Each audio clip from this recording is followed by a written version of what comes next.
Hello everyone, আমার YouTube চ্যানেলে তোমাদের সবাইকে স্বাগত।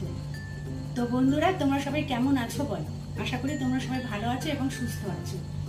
আজকে আমি তোমাদের গোলাপ গাছের প্রতিস্থাপন করিয়ে দেখাবো।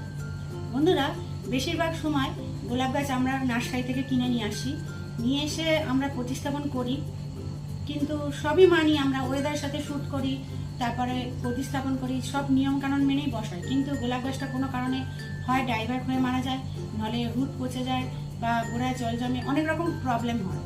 তো গোলাপ গাছ একটিও যাতে না মরে যায়, সুন্দরভাবে বেঁচে থাকে এবং সুন্দর তার গ্রোথ হয়, সেটা আমি তোমাদের প্রতিস্থাপন করে দেখাবো। এখানে আমার দুটি গোলাপ গাছ আছে, তো একটি গোলাপ গাছ আমি দেখাচ্ছি আর একটি পরে বসাবো। এই গোলাপ গাছ দুটি আমি জলে ভিজিয়ে রেখেছি। আগেই বলে দিই, নার্সারি থেকে গোলাপ গাছ এনে বা যে কোনো গাছ এনে তোমরা 1 সপ্তাহ মতন ওয়েদারের সাথে শ্যুট করাবে। তো আমি এটা 1 সপ্তাহ রেখেছি, 1 সপ্তাহ বেশি হয়ে গেছে। তো এখানে দুটো গোলাপ গাছ আছে। এই গোলাপ গাছ দুটো আমি রোডোনিল গোল্ড ফাঙ্গিসাইড জলে মোটামুটি 8 ঘন্টা মতন ডুবিয়ে রেখেছিলাম। এতে করে কি হবে, গোলাপ গাছ যদি তোমরা এনে গ্রো ব্যাগ থেকে এনে বসিয়ে দাও, তাতে রুটে প্রবলেম হতে পারে, ফাঙ্গাস লাগতে পারে। গোলাপ গাছের মারাত্মক পরিমাণে ফাঙ্গাস অ্যাটাক করে। তাই অতি অবশ্যই গোলাপ গাছের ফাঙ্গাস মুক্ত করে নিয়ে গোলাপ গাছটা যদি আমরা বসাই, তাহলে খুব সুন্দরভাবে গোলাপ গাছটা বেঁচে যাবে এবং গোলাপ গাছে সুন্দরভাবে গ্রো হবে। বন্ধুরা, আগে আমি যখন গোলাপ গাছ কিনতাম, কিনে এনে গ্রো ব্যাগ থেকে 1 সপ্তাহ মতন রেখে গ্রো ব্যাগ থেকে কেটে বসিয়ে দিতাম, সব নিয়ম কানুন মেনেই বসাতাম। কিন্তু প্রচুর ড্রাই ব্যাগ হতো, কিছু কিছু গাছ মরেও গেছে আমার। কিন্তু আমি সেদিন থেকে ঠিক করেছি যে আগে গোলাপ গাছগুলোকে ফাঙ্গাল ইনফেকশন থেকে বাঁচাবো। সেই জন্য নার্সারিতে গোলাপ গাছগুলো থাকে, সেখানে অনেক রকম তারা ট্রিটমেন্ট করে, অনেক রকমভাবে থাকে গাছগুলো। কিন্তু আমরা বাড়িতে আনি সেই গাছগুলোকে, তখন নানা রকম সমস্যা দেখা যায়।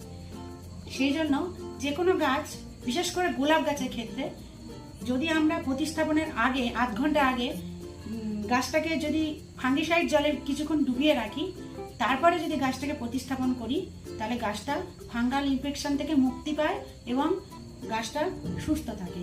তাই আমি গাছটাকে রোডোনিল গোল্ড যে ফাঙ্গিসাইডটা হয়, তোমরা যে কোনো সাব ফাঙ্গিসাইড বা যে কোনো ফাঙ্গিসাইডে তোমরা, এমনকি হলুদ হলুদ মানে জল, যেটা হলুদ গুঁড়ো, যে আমরা ঘরে ন্যাচারাল ফাঙ্গিসাইড যেটা বলে, আমাদের ঘরে যেটা পাওয়া যায়, সেই হলুদ গুঁড়ো দিয়েও তোমরা জলে ভিজিয়ে হাফ বালতি মতন জলেতে 2 চামচ মতন হলুদ গুঁড়ো মিশিয়ে তার মধ্যেও তোমরা এই গোলাপ গাছ ডুবিয়ে রাখতে পারো, তাতেও ফাঙ্গাস মুক্ত হবে।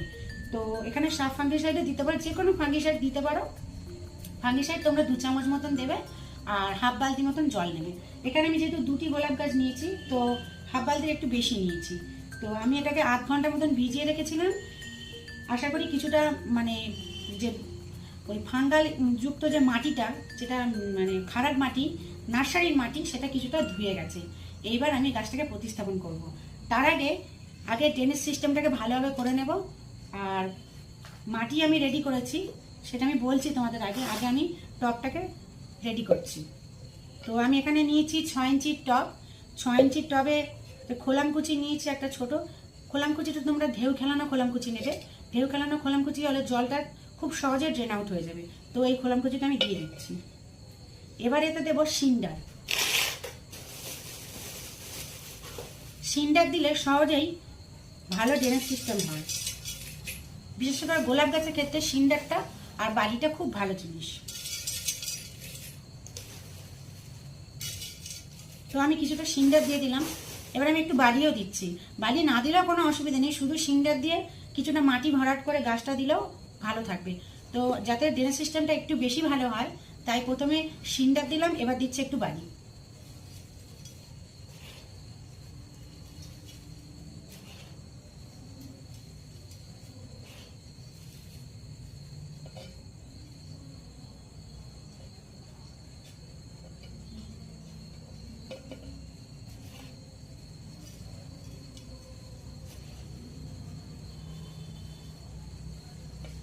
বন্ধুরা, আমার সিন্ডার এবং বালি দুটোই দেওয়া কমপ্লিট।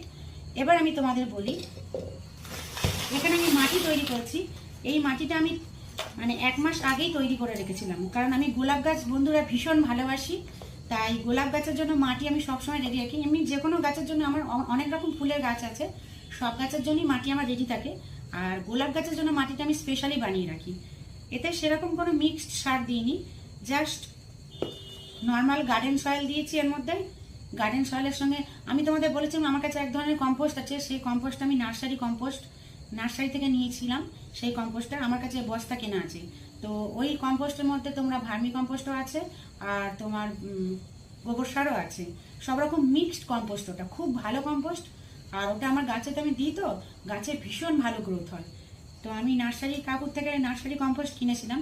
সেই কম্পোস্ট আমি এখানে মোটামুটি তোমার 1 বালতি মতন এই মাটি আছে, গার্ডেন সয়েল মোটামুটি 1 বালতি মতন নিয়েছি, ঠিক সম পরিমাণে 1 বালতি মতন ওই ভার্মি কম্পোস্ট নিয়েছি, যেটা কম্পোস্ট বললাম ওটা নিয়েছি। আর নিয়েছি 4-5 চামচ মতন নিম খোল, আর নিয়েছি একটু বালি আর একটু সিন্ডার। তোমাদের আগেই বললাম যে গোলাপ গাছের জন্য সিন্ডার এবং বালি দুটোই খুব ভালো।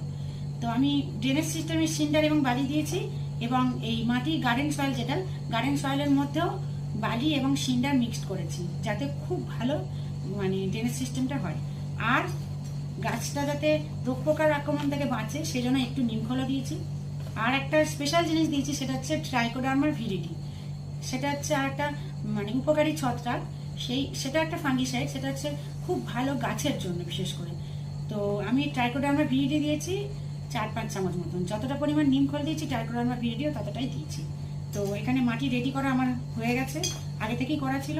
তো হাফটা মাটি আমি টবেতে ভরবো।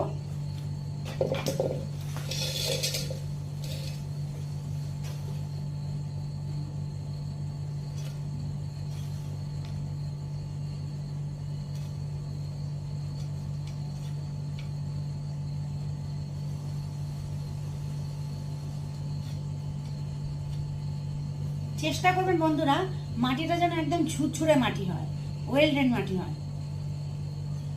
ঝুরঝুরে মাটিতে গোলাপ গাছ ভীষণ ভালো হয়। দেখুন বন্ধুরা, আমি এখানে হাফ টপের একটু কম মাটি দিয়ে দিয়েছি। বেশি মাটি দেওয়া যাবে না, কারণ গাছটা অল্প একটু মাটি দিয়ে নিচের দিকে বলতে গেলে নেবে থাকবে।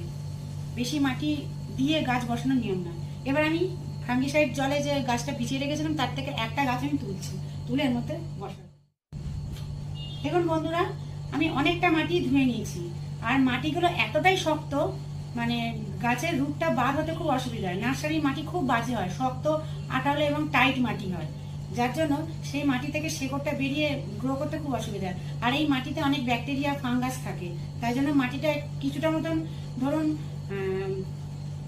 20% কি 30% মতন আপনারা ধুয়ে নেবেন। আর এই দেখুন আমি এতটা মতন ধুয়েছি, এতটা মতন মাটি ধুয়ে নিয়ে এবার গাছটাকে বসালে গাছটা ভালো থাকবে। আর এই যে আমি রেডোমিল গোল্ড ফাঙ্গিসাইড জলে আমি ডুবিয়ে রেখেছিলাম, গাছটা কিন্তু ফাঙ্গাস মুক্ত হয়ে গেল, আর গাছের কোনো চিন্তা নেই, এবার গাছটা সুন্দরভাবে গ্রো করবে। তো গাছটাকে আমি এবার বসিয়ে দিচ্ছি। একদম মিডিল করে গাছটাকে বসাতে হবে, একদম বেঁকা হলে চলবে না, স্ট্রেট ভাবে মিডিল ভাবে গাছটাকে বসাতে হবে। এবার বাকি মাটিটা ভরাট করছি।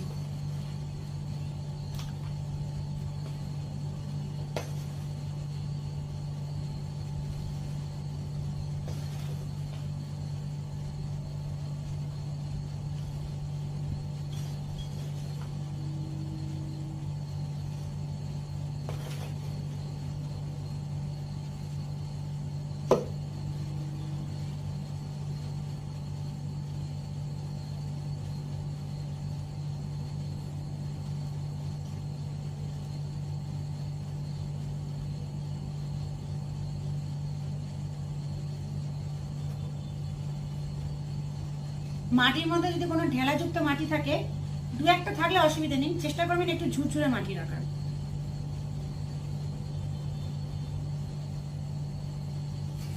এবার যাতে মাটির সাইড থেকে এয়ার পাস না করে সেজন্য আমি আগে নিড়ানি দিয়ে সাইড দিয়ে একটু মাটিটা সেট করে নিচ্ছি।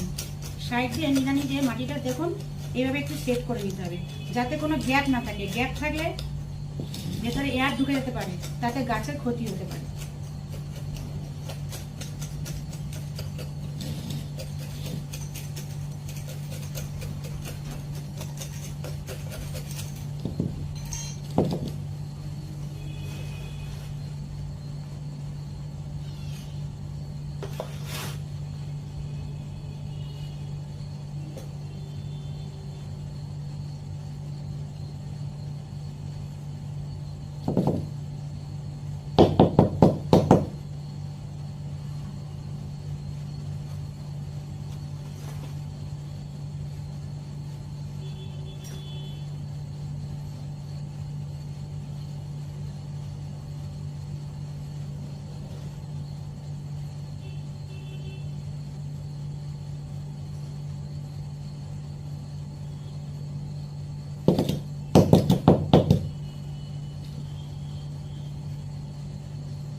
বন্ধুরা, আর একটা জিনিস বলি, তোমরা যখন টবে গাছ প্রতিস্থাপন করবে এরকম 1 ইঞ্চি মতন জায়গা খালি রাখবে, কারণ পুরো টবে উপর অব্দি মাটি ভরাট করবে না কখনোই। তাহলে একটা জিনিস সমস্যা হতে পারে, গাছে নেক্সট টাইম যখন কোনো মিক্সড খাবার বা অন্য কোনো খাবার দেবে তখন অসুবিধা হবে।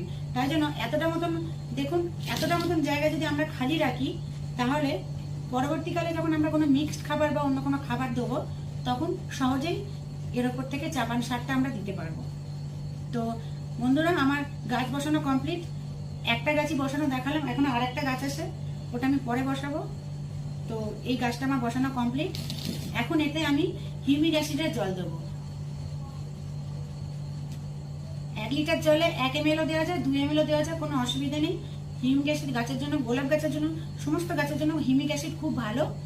তো এবার গাছটা আমার বসানো হয়ে গেল। এবার এতে হিউমিক অ্যাসিড দিয়ে আমি 1 সপ্তাহের জন্য কোনো ছায়াযুক্ত জায়গায় রেখে দেবো, যেখানে আলো বাতাস সবই আসবে কিন্তু ডাইরেক্ট সূর্যের তাপটা পড়বে না।